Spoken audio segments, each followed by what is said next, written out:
I'm Mark Williams. I'm the son of Bob Williams, who was the All-American quarterback at Notre Dame and went on to play with the Chicago Bears. And this is another edition of How About That? Unfortunately, I never got to see my father play college or pro football. And growing up with my father going around town in Baltimore, I could never really understand what all the fuss was about when we would bump into people and they would grab them and say, "Hey, you're Bobby Williams." And they would go on to tell their children, "Do you know who this is?" And they would tell them all about what Bobby Williams from Loyola High School in Baltimore did, going on to Notre Dame to win a national championship as quarterback, and then go on to the NFL, being the first Baltimore player in the NFL.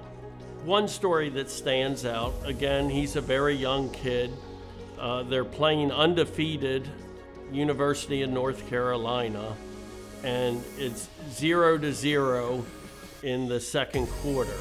Notre Dame was stopped and had to punt the ball. But in the huddle, and you have to remember, this is when quarterbacks called their own plays, and he was the punter, he called a fake punt from their own 15-yard line.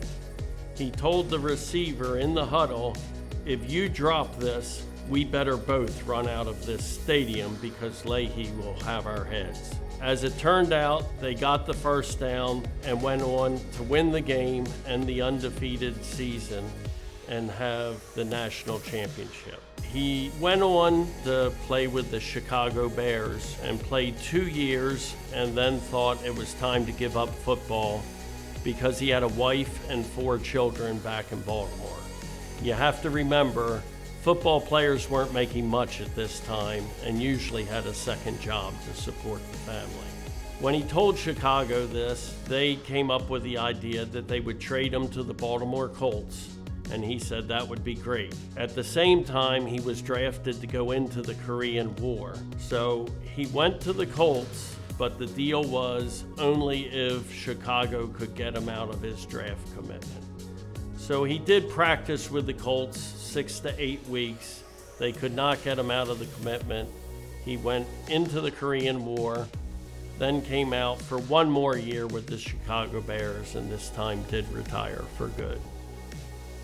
So that's my story. I always enjoy talking about my father and his accomplishments. And this has been another edition of How About That?